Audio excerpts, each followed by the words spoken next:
그 아직은 고난 주간을 지내는 시점인데 부활은 진실인가? 이 말씀을 선택한 것은 제가 한 달에 한 번씩 이제 설 수 있는 기회를 주셔서 이왕이면 고난과 부활 가운데 부활을 먼저 우리가 한번 나누고 싶다, 그런 마음으로 이 말씀을 선택했습니다. 성경에는 부활에 대해서 많은 부분에 말씀하고 있지만 그래도 부활이라고 한다면 예수님 다음으로 나사로에 대한 부활이 가장 유명하기 때문에 그 본문을 선택해 봤습니다.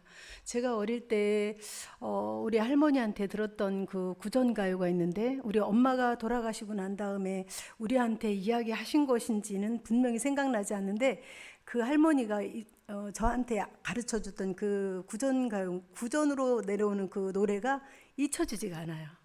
어린 제 가슴에 먹먹한 그런 슬픔으로 있었던 것 같아요.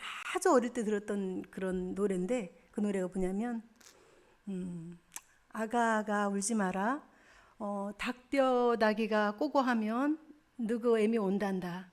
아가아가 울지 마라, 솥뼈다귀가 음매하면 너그 애미 온단다.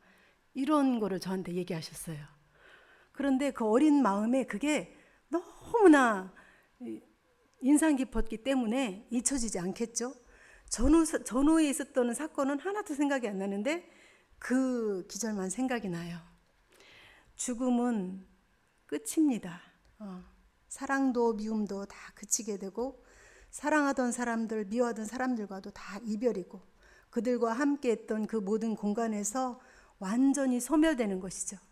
나무 하나를 쑥 뽑아서 옮기면 그 자리에 흔적도 없이 사라지는 것처럼 그렇게 끝입니다. 절망이고 더 이상의 희망을 이야기할 수 없는 게 바로 죽음입니다. 전도서는 인생의 이제 허무함에 대해서 이렇게 노래한 책임을 우리가 이제 다 알고 있죠. 마지막 장에 보면, 마지막 장 12장에서는 인생의 마지막 노년의 신체의 증상들을 은유적인 표현으로 이렇게 기록을 쭉 하고 있어요. 살구나무가 꽃이 필 것이며, 노래하는 여자들의 노래하는 아무튼 좀 헷갈리는데, 어쨌든 그 신체의 노년에 이르러가는 그 신체의 증상들을 은유적으로 표현하다가 맨 마지막에 대해서는 이제 죽음에 대해서 이렇게 기록을 하고 있습니다. 그래서 함께 같이 읽어볼까요? 전도서 12장 마지막 절에 보면 다 같이 한번 읽어보겠습니다. 은줄이 풀리고 금그릇이 깨지고 항아리가 샘 곁에서 깨지고 바퀴가 우물 위에서 깨지고. 그죠? 은줄이 풀리고, 은유로 이렇게 비유적으로 했기 때문에 정확히 뭐라고 할 수는 없지만, 깊이 묵상해 보건대는 우리 안에는 혈관이 있고 신경의 모든 연결된 줄이 있는데, 그런 모든 것들이 이제는 풀어져 버리는 거죠. 탄력을 다 잃어버리고 생명력을 잃어버리고 풀어져 버리는, 더 이상은 그게 어떻게 힘을 발휘할 수 없는 그 지경에 이르고, 그 다음에 여기서 이제 항아리가 샘 곁에서 깨지고 바퀴가 울면서 깨졌다고 하는데, 깨어진 그릇은 이제 더 이상 쓸모가 없지 않습니까? 물을 더 담을 수도 없고, 그런 것들을 이제 말씀하고 있는데, 이걸 저는 개인적으로 이제 금그릇도 깨지고 그런 것들에 대해서 머리도 깨지고 심장도 깨지고 생식기도 깨지고, 이제 더 이상 생명의 물을 길어 오를 수 없는 그런 현상. 그리고 이제 바퀴가 우물 위에서 깨지고, 이거는 제가 좀 묵상을 해봤는데, 예전에 시골에 가면 깊은 우물이 있고 그 위에 도로라는 게 있었잖아요. 그걸 가지고 이제 두레박으로 이렇게 물을 길어 오르고 했는데, 그것이 이제 고장나서 파괴돼 버린 거예요. 그래서 무용지물이 돼 버린, 마치 심정지가 돼 버려서 더 이상 이제는 생명의 어떤 호흡이나 생명의 물을 길어 오르는 것들이 다 멈춘 그런 상황을 말하고 있지 않나, 그런 생각을 해봤습니다. 마음 안에 여전히 그 사람은, 떠나보낸 그 사람은 살고 숨쉬고 있지만 그 사람을 다시 만질 수도 없고, 그 다음에 나하고 너무나 친밀했기 때문에 꿈속에서라도 나타날 수 있을 거야 라고 기대했지만 꿈속에도 나타나지 않습니다. 그래서 삶과 죽음이라는 것은 완전히 다른, 그래서 돈이 많은 사람도, 명예가 있던 사람도, 영웅 호골도 다 죽음 앞에서는 끝장이 나고 나는 절망의 끝임 우리가 볼 수 있습니다. 그런데 우리가 하나님을 믿고 이 시간에도 그 소망의 하나님 앞에 예배할 수 있는 우리들은 정말 행복한 사람들인 거죠. 그 소망이 있다는 것이 얼마나 큰 행복인지요. 완전한 깨어짐, 완전한 절망, 더 이상의 희망을 노래할 수 없는 그 가운데서 우리가 소망을 갖고 살 수 있다는 것이 얼마나 행복한지. 그래서 요한계시록 21장 3절에 보면 이제 새 하늘과 새 땅, 하나님께서 새로운 회복을 이제 우리에게 예언하시면서 다시는 이별하는 것이나 곡하는 것이나 그런 것들이 다 지나가고 없다고 합니다. 그리고 그들의 눈에서 눈물을 닦아주며라고 기록되어 있고 이전 것은 다 지나갔다고 이렇게 말씀하고 있습니다. 이 말씀 안에 육체의 슬픔, 고통, 환난, 죽음을 모두 다 내포하고 있는 거죠. 그런 것들이 이제는 다 지나갔다. 그리고 이제 하나님께서 우리에게 위로해 주실 때 그 눈에 눈물을 닦아주시는 그러한 예언이 우리에게 있다라는 것, 우리에게 소망이 있다는 것 정말 감사한 일인 것 같습니다. 수천 년 전에 수천 년 동안의 죽음이라는 명백한 경험을 한 세상 사람들은 부활을 전혀 믿지 않습니다. 그들이 맞습니다. 너무나 당연한 것이지요. 아니 믿는 사람들 가운데서도 그저 그렇다고 기록이 되어 있고 그저 말씀을 들으면 항상 부활이 있고라고 하니까 그저 정말 내심 깊은 곳에서는 믿어지지 않지만 그냥 아멘, 때로는 그냥 믿는 척 하기도 하고 그런데 영 믿어지지 않는 그런 것들이 사실은 부활입니다.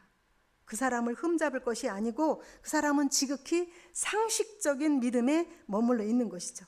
오히려 그것을 믿는 우리가 상식이 통하지 않는 이상한 사람들일 수도 있습니다. 그런 분들에 의해서 우리가 평가받는다면요. 그래서 때로 이제 우리가 안 믿는 사람들을 보다 보면 마음이 정말 답답하죠. 우리가 전도할 때 마음이 정말 답답해요. 가족이었던 이웃이었던 누구였던 간에 전도할 때 얼마나 마음이 답답한지 몰라요. 우리는 눈을 뜨면 하나님이 다 보이고 눈을 뜨면 하나님의 음성이 들리고 모든 삶에서 하나님이 함께하는 것을 느끼는데 그들은 전혀 그런 것이 없기 때문에 그렇죠. 그리고 이제 우리 하나님을 믿고 부활의 영원한 소망이 있는 우리에게는 저 사람들은 도대체 이 허무한 인생을 어떻게 살아갈까? 무슨 기쁨과 무슨 기대가 있어서 살아갈까? 부활의 소망이 없다면 우리의 삶 자체가 의미가 없는 거라고 말할 수도 있거든요. 그런데 그분들이 우리를 볼 때는 또 그렇게 말을 합니다. 예수 믿는 사람들은 무슨 재미로 살까? 그 사람들의 세계관이요 정서가 다 그렇기 때문에 그렇게 서로가 바라보는 거죠. 믿을 수 없는, 그래서 부활이라는 것은 믿을 수 없는 지극히 상식적이지 않은 일을 우리가 이제 믿는다고 고백을 하고 그렇게 그 하나님 앞에 우리가 믿음을 고백하고 살아가고 있습니다. 부활은 이 세상 사람들이 알지 못하는 감추인 비밀이기 때문에 세상 사람들, 상식적인 사람들, 과학적인 사람들, 의학적인 사람들, 모든 세상 사람들의 모든 것들을 동원해서도 믿을 수 없습니다. 그래서 부활은 우리에게 비밀이기 때문에 그들에게 감춰져 있기 때문에 도무지 알 수도 없고 찾을 수도 없고 느낄 수도 없고 믿을 수가 없는 거죠. 그래서 고린도전서 15장 52절에 보면 보라 내가 너희에게 비밀을 말하노니 우리가 다 잠잘 것이 아니요 마지막 나팔에 순식간에 호련히 다 변화되리니라고 기록되어 있습니다. 여기에 사도 바울이 이 부활에 대해 말씀하면서 서두에서 비밀을 말한다 이렇게 말씀하고 있습니다. 영적인 사람, 하나님을 경험한 사람, 하나님을 아는 사람만 알 수 있는 비밀이 부활인 것입니다. 영적 비밀이기 때문에 아무도 알 수가 없는 거죠. 그러므로 세상의 상식적인 머리는 도무지 이해할 수 없는 것이 바로 부활이고 기독교의 두 기둥이 바로 십자가이고 부활입니다. 십자가만 있는 기독교도 성립이 될 수가 없고 십자가가 없는데 부활이 있을 리가 없겠죠. 그래서 예수님이 죽으시면 죽을 이유가 아무것도 없었지만 나의 죄값을 치르기 위해서 죽었다는 것, 그리고 그분이 부활하심으로 나의 모든 죄를 다 갚고 나를 하나님 앞에 의롭다 하게 하신 것이 예수님의 부활의 증거입니다. 나를 의롭다 하기 위하여 살아나신 것이죠. 죄의 값을 다 갚고 그렇게 살아나셨음을 우리가 다 알고 있습니다. 부활은 참 믿어지지 않는 일이지만 사실은 오해하고 있고 알지 못하기 때문에 그렇지 부활은 참 쉬운 것입니다. 그래서 먼저 이제 오늘 본문 말씀을 제가 쭉 연결하지 못하고 이제 부활에 대해서 전반적으로 이렇게 한번 나눠보고 있는데요. 먼저 성경을 살펴보면 부활에 대해서는 여러 군데 나오고 있는데 구약 성경에 한 번 나오고 있고요. 그 다음에 신약 성경은 3번이 나옵니다. 그리고 네 번째는 예수님이 십자가에서 운명하시고 그쯤 해서 무덤들이 열렸다 이렇게 기록을 하고 있습니다. 그들은 다 죽었던 사람들입니다. 완전히 죽었던 사람들입니다. 요즘 말로 말하면 임사 체험을 톡톡했던 사람들이라고 볼 수 있습니다. 그중 하나는 이제 회당장 야이로의 딸이 이제 달리다쿰 우리 아시죠? 거기서 회당장 딸이 이제 열기가 있다고 예수님을 모시러 갔는데 혈루증 앓던 여인을 만났고 이참 저참 하다 보니 좀 늦어졌든지 어느 성경에서는 이미 죽었다고 하고 다른 마가복음에서는 또 이제 딸이 아프다가 죽었다. 이제 그분을 더 이상 괴롭히지 말라고 했는데 예수님께서 그 딸을 찾아가서 그 딸을 살리는 장면이 나옵니다. 그래서 3사람이 이제 나오는데 회당장 야이로의 딸, 그 다음에 누가복음 9장 7장 11절과 16절에는 11장 16절에는 나인성 과부의 아들이 죽어서 장례 행렬이 지나는 마을에서 예수님을 만나게 되었고, 그 다음에 이제 우리가 가장 유명한 오늘 말씀 읽었던 유명 인사인 그 마리아의 오빠인 죽은 나사로가 살아났다라고 하는 주인공인 나사로 사건이 나오고 있습니다. 이들은 모두 다 확실히 죽었던 자들이고 장례 의식을 다 진행 중이었던 그런 시간이었고, 그 다음에 그것을 목격했고 그 성경에 기록된 것들은 모두 다 진리이고 진실이고 사실이지만 이것은 옛날에 있었던 이야기를 비유로 꺼내서 한 것도 아니고 직접 예수님이 세상에 오셔서 죽은 자를 살리는 것들을 그 주변에 있는 사람들이 다 목격했고, 예수님은 또 그렇게 이제 죽은 자를 살리는 일을 우리에게 표적으로 보여주시기도 했습니다. 그리고 이제 유대 종교 지도자들이 예수님을 어떻게 하면 잡아 죽일 것인가를 호시탐탐 모든 트집을 다 잡다가 정말 결정적으로 이 사람은 살려둬서는 안 되겠다라고 죽이기로 모의한 것이 바로 나사로가 부활한 사건을 통해서 예수님을 죽이기로 결의를 한 것이 성경에 또 그렇게 기록이 되어 있습니다. 이 3사람의 죽음 체험에 각자 좀 다른 게 있습니다. 그것은 그들이 죽었던 시간 차이입니다. 죽어 있었던 시간이 차이가 있다는 거죠. 달리다쿰 했던 그 소녀는 몇 시간 안 됐었던 것 같아요. 그리고 청년은 하루 내지 이틀 정도 됐겠죠. 장례를 치르는 행렬이었으니까요. 그리고 나사로는 부패하여서 냄새가 난다라고 했던 시점이었습니다.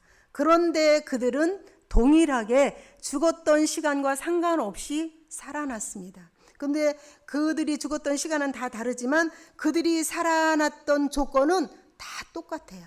똑같은데 그들이 어찌해서 살아나게 됐냐면 생명의 주인이신 예수님이 그들을 불렀다는 것입니다. 소녀의 손을 잡고 일으키시며 달리다금 소녀야 내가 내게 말하노니 일어나라. 청년아 내가 내게 말하노니 일어나라. 그리고 돌을 옮겨 놓으라고 하고 나사로야 나오라고 이렇게 말씀을 하십니다. 어떻게 그렇게 말씀을 하실 수 있을까? 우리 상식적인 생각으로는 만약에 혹시 안 나오면 이런 망신이 어디 있겠습니까? 살아나라고 했는데 살아나지 않았다면요. 그렇지만 예수님은 분명히 그들을 살리셨습니다. 생명의 주인이신 그분이 불렀고 그들이 그분의 음성을 들었다는 것이 살아난 조건이 됩니다. 그래서 요한복음 5장 25절에는 진실로 진실로 너희에게 이르노니 죽은 자들이 하나님의 음성을 들을 때가 오나니 곧 이때라. 듣는 자는 살아나리라. 이렇게 기록되어 있고요. 그 다음에 5장 28절에는 이를 놀랍게 여기지 말라. 무덤 속에 있는 자가 다 그의 음성을 들을 때가 오나니 이렇게 기록이 되어 있습니다. 죽은 자는 절대 살아나지 못하는 것이 순리이고 상식이고 사실입니다. 그런데 창조주 하나님이 가지고 있는 능력은 다릅니다. 만약에 이제 사람 같아서는 도무지 일어날 수 없는 일이지만 하나님은 하실 수 있었음을 우리가 알 수 있고 그것이 바로 우리에게 비밀인 거죠. 그래서 그들이 그 죽은 곳에서 죽었던 그들은 예수님이 불렀다고 하지만 일어나지 않을 모든 조건을 갖췄었어요. 심장이 정지되어 있고 온몸이 굳었고 그 다음에 장내 행렬에 가고 있었고 나사로는 이제 우리나라로 말하면 모든 염을 다 마친 다음에 부패가 이제 진행되고 있었던 상황이었지만 그들은 그 창조주 나를 지으신 하나님의 나를 부름에 아무런 핑계할 수 없이 일어났습니다. 예수님의 음성, 창조주 하나님 생명의 주인 되신 그 하나님의 음성이 들리면 우리는 죄송합니다. 성도님들이라고 하겠습니다. 성도님들도 들어보셨을 겁니다. 어떠한 환경, 어떠한 상황, 어떠한 일이 있을 때도 나는 이 어떤 문제에 부딪혀서 어찌할 바를 모르겠는데 하나님의 음성 한 번이면 해결이 됩니다. 그리고 그 음성에는 내가 거기다 토를 달 수가 없습니다. 절대적인 진리의 말씀이고 위로의 말씀이고 능력의 말씀이고 해결의 말씀이기 때문에 그렇습니다. 이들도 죽어서 나는 지금 죽어서 냄새가 나고 있는데 내가 어떻게 나갈 수 있냐고 하지 않았습니다. 그냥 그분의 음성이 귀에 들리자 일어났고 나갔고 그는 얼굴조차 수건에 쌓여 있었다고 그렇게 말씀을 하고 있습니다. 이것을 볼 때 마지막 날 우리를 부활시키실 그 생명의 주인이신 예수님 앞에서는 그 예수님이 우리 모두를 부활시키기 바로 전에 죽었던 사람이었던 지금부터 몇천 년 전에 죽어서 백골이 진토되었던 사람이었던 간에 예수님이 부르시면 모든 사람은 부활로 나온다는 것을 믿을 수 있습니다. 그래서 그 예수님의 음성은 그 사망 권세를 다 끊고 그를 얽매이고 있는 모든 사망의 권세를 다 깨부수고 부르고 나오게 하고 그를 다시 살릴 수 있는 힘이 있다는 거죠. 우리 예수님은 용사입니다. 그리고 왕이십니다. 죽음을 역전시켜버리는 멋진 용사입니다. 세상에는 왕노릇하는 사람들이 참 많이 있죠. 그렇지만 그들 모두에게서 우리는 다 실망을 합니다. 그냥 무슨 이런 영적인 죽음이며 이런 문제를 떠나서 그냥 세상 일 처리하는 데서도 얼마나 우리가 탄식을 하고 실망을 하고 그렇게 살고 있죠. 그런데 이 땅에 그 우리가 세운 대통령이나 각 나라 왕뿐 아니라 왕노릇하는 것이 있는데 그것은 사망이 모든 사람에게 왕노릇하고 있습니다. 그 사망은 어느 권력이었던 명예였던 돈이었던 어떤 선도 없이 누구에게나 찾아가고 불시에 찾아가고 누구나 거기 앞에 따르고 굴복하고 따라갈 수밖에 없습니다. 그런데 그 왕을 깨부신 분이 바로 왕 중의 왕이신 우리의 예수님인 거죠. 예수님의 그 생명의 권능이 얼마나 멋있는지요. 우리는 청소년들이 이제 막 인기 있는 사람들 인기몰이하고 오빠를 부르고 언니를 부르고 정신을 잃고 쫓아다니기도 하는데 우리 예수님처럼 이렇게 멋있는 스타와 왕은 없는 것 같아요. 모든 원수 마귀와 사망 권세가 그 안에서 복종하는 거죠. 이길 수가 없는. 그래서 우리 주님은 그렇게 멋있는 분임을 우리가 다 예수님으로 믿고 있고 구세주로 믿고 있다는 것이 참 행복임을 감사해야 될 것 같습니다. 이사야서 25장 8절은 예수님께서 사망을 영원히 멸하실 것이라 주 여호와께서 그 모든 눈물을 씻기시며 또 거기에도 그렇게 말씀하고 있고 또 고린도전서 15장 26절에 보면 맨 마지막에 멸망받을 원수는 사망이라고 기록하고 있습니다. 그래서 세상의 어떠한 지식과 지혜와 철학과 모든 것들을 동원해도 도무지 해결할 수 없는 이 문제를 해결할 수 있는 분은 창조주 생명의 주인이신 하나님 한 분밖에 없다는 것입니다. 그런데 세상 상식적이거나 지식적이거나 모든 것들을 다 동원해도 해결할 수 없는 이 도무지 이해할 수 없는 부활은 사실은 너무나 쉬운 건데 오해를 하고 있기 때문에 그렇습니다. 부활을 이해하려면 죽음을 이해해야 합니다. 죽음은 그냥 막연한 시체가 아니지 않습니까? 죽음이라는 것은 모든 생명으로부터 단절돼 버리는 거잖아요. 모든 내 안에 있는 생명으로부터 단절됐기 때문에 죽음이 온 거고 시신으로 변하는 거죠. 그렇다면 영적인 죽음이라는 것은 하나님과의 단절부터 죽음이 왔기 때문에 사망의 길을 가던 내가 그분의 음성을 듣고 돌이켜 그분의 얼굴만 보면 살아나는 것입니다. 부활은 그렇게 어렵지 않습니다. 그래서 제가 먼저 읽었었던 것처럼 내가 너희에게로는 죽은 자들이 하나님의 아들의 음성을 들을 때가 오나니 곧 이때라 듣는 자는 살아나리라 이렇게 말씀하세요. 이것은 요한계시록이나 그런 데 있는 말씀이 아니고 요한복음에 지금 당장 우리에게 주신 말씀이세요. 그리고 그 전에 예수님께서 뭐라고 말씀하시냐면 내 말을 듣고 또 나 보내신 이를 믿는 자는 영생을 얻었고 심판에 이르지 아니하나니 사망에서 생명으로 옮겼느니라. 예수님의 음성을 듣고 하나님의 부르심을 받고 예배자로 온 우리들은 다 사망에서 생명으로 옮긴 자들입니다. 그러므로 내 안에 예수님의 생명이 있고 그리고 내 안에 영원한 생명이 있기 때문에 하늘에 씨앗이 떨어져서 농부는 그 씨앗을 가꿀 때 봄에 파종하고 씨앗을 뿌릴 때 절망하지 않습니다.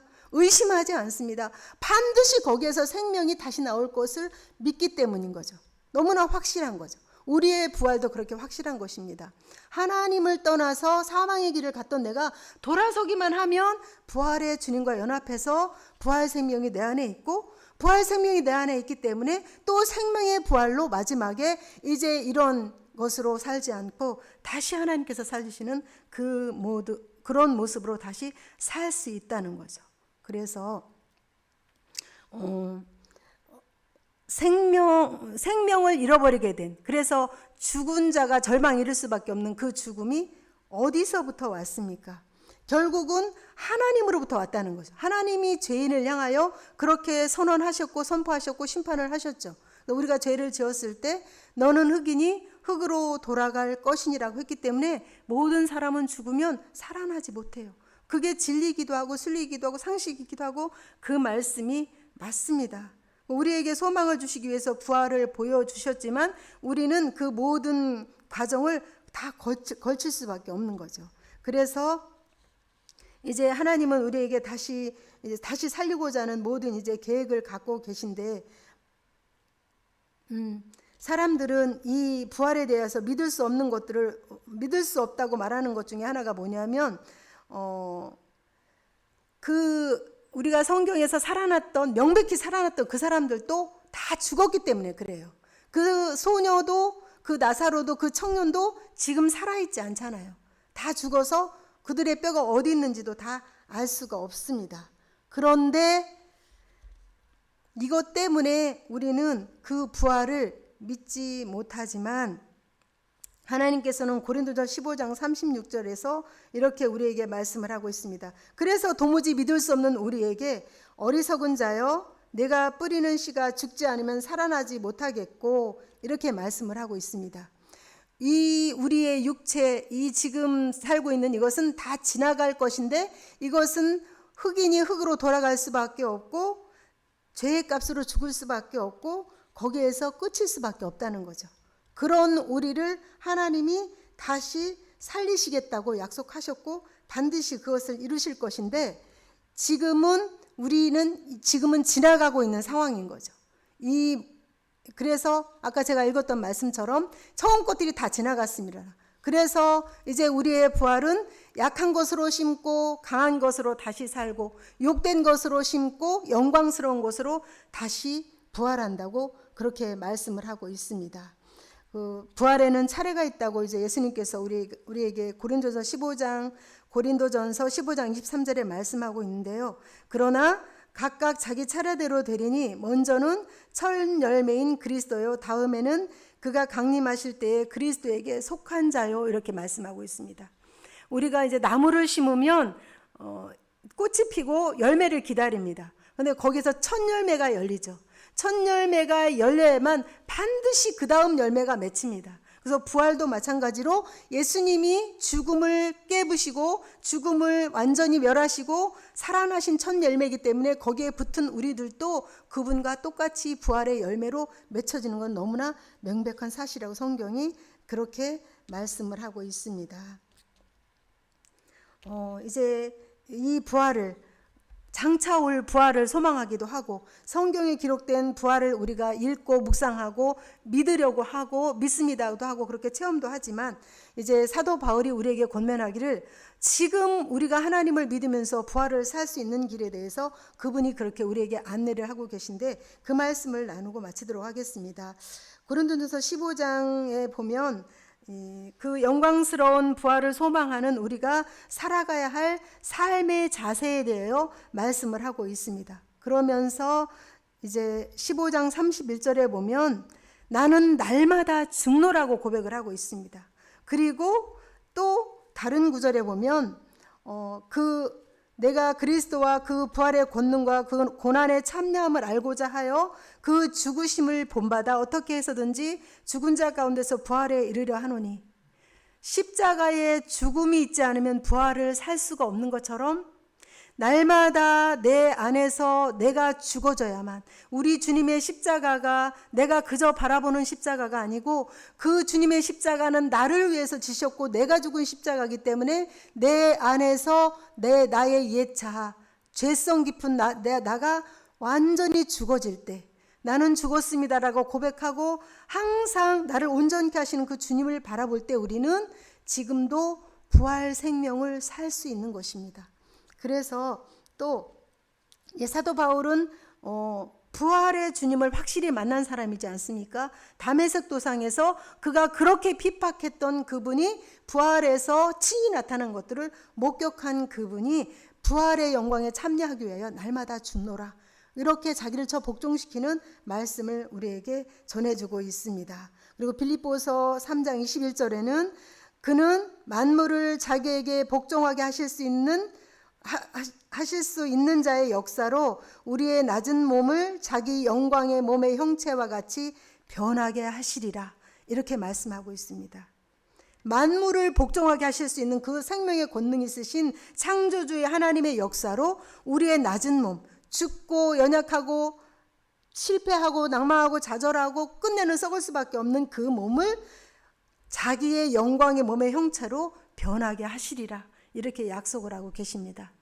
우리는 부활을 성경을 통해서 누누이 읽고 있고 또 예수님이 살리신 사건도 우리가 목격하고 있고 그 다음에 부활의 소망을 주는 것도 있습니다. 그런데 지금 우리가 부활을 살기 위해서는 나를 부인하는 죄된 옛사람인, 여전히 내가 나오려고 하는 그 순간순간마다 나의 죽음을, 우리 주님의 십자가를 나의 십자가로 인정하고 고백할 때 내 안에 부활하신 주님이 사는 것을 우리는 체험할 수 있을 것입니다. 마지막으로 제가 부활을 경험한 것을 잠시 간증을 드리고 마치도록 하겠습니다. 저는 많은 시련을 당했습니다.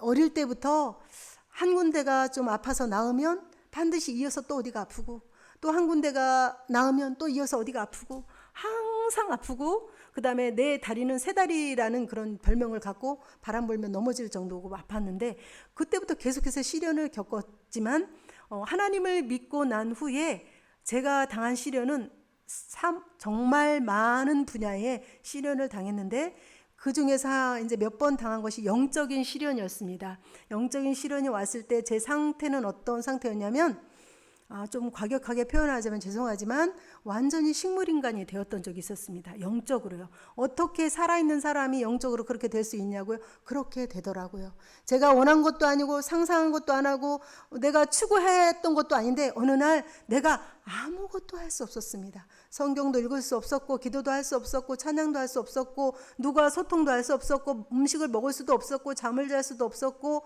그 모든 것들은 다 말할 수가 없이 완전히 내가 아닌, 지금 제 모습 괜찮지 않습니까? 이랬던 저였는데 그런 상황에 들어갔을 때 그것이 상당히 시간이 항상 오래 걸렸어요. 그때마다 제가 베개를 끌어안고 밤에 하나님 앞에, 하나님 내 이름을 불러달라고, 하나님 내 이름 좀 불러주세요, 나 좀 불러주세요, 나 좀 불러주세요, 맨날 그러면서 베개를 얼마나 적시고 울었는지 몰라요. 하나님이 분명히 계신데 하나님이 보이지 않는 거예요. 욥기처럼. 그래서 완전 절망 상태에 빠졌고, 나를 바라보는 사람도 예전에 그 사람이 전혀 아닌 거죠. 저도 완전 절망에 빠졌는데 그때 하나님께서 시시각각으로 말씀을 주셨지만 하나님이 보이지 않는 거예요. 그런데 하나님께서 어느 날 저에게 너가 부활의 주님을 만나야만 하리라, 이 말씀을 주시는 거예요. 그래? 그러면 어느 날 내가 기도할 때 내 방에 막 광채가 빛나면서 예수님이 나타나실 거야, 나는 그때 살아날 수 있을 거야 라고 희망을 가졌는데 정말 그랬을까요? 그렇지 않았습니다. 예수님은 오시지 않았어요. 그런데 부활을 진실로 체험하게 됐습니다. 내 몸으로. 어느 날부터 하나님께서 나를 그 깊은 웅덩이와 수렁인 그 무덤에서 이끌어내시는데 내가 완전히 회복된 다음에 그때 그 말씀이 다시 내 마음에 왔습니다. 네가 부활의 주님을 만나야 하리라. 그 말씀이 하나님이 내 삶에서 이루어졌군요. 도무지 살아날 수 없는 상황이었습니다. 차라리 육체적인 식물인간이라고 한다면 어떤 의사의 조치를 기대할 수도 있겠죠. 그런데 이 영적인 식물인간은 어찌 해볼 수 있는 아무런 방법이 없는 거예요. 근데 어느 날 하나님이 나를 완전히 회복시키는 것을 보면서 하나님은 정말 부활하게 하시는 능력이 있으신 분이구나. 죽은 자를 살리시는 분이구나. 이거를 제가 정말 체험을 했습니다. 그리고 그것뿐 아니라 우리 성도님들도 모두가 다 삶 가운데서 도무지 해결할 수 없는 문제를 해결하시는 그 주님을 보면서 부활의 주님을 만날 수 있을 것입니다. 그 소망을 가지고 이 고난주간 우리가 희망 가운데 지나기를 바라면서 말씀을 마치도록 하겠습니다. 함께 기도하겠습니다. 하나님 아버지, 감사하고 찬양합니다. 완전히 깨어진 그릇처럼 완전히 절망인 죽음이 우리에게 있고 우리는 이 모든 것들을 순종하고 가야 합니다. 오직 나를 다시 살리실 그 주님, 생명의 주님을 믿고 우리가 희망 가운데 또 살아갈 수 있습니다. 죽음도 맞이하고 순종할 수 있습니다. 주님, 우리 안에 그 부활의 주님을 뜨겁게 만나고 확신하는 그런 삶 살아갈 수 있도록 우리 모두에게 은혜를 부어 주옵소서. 예수님의 이름으로 기도하옵나이다.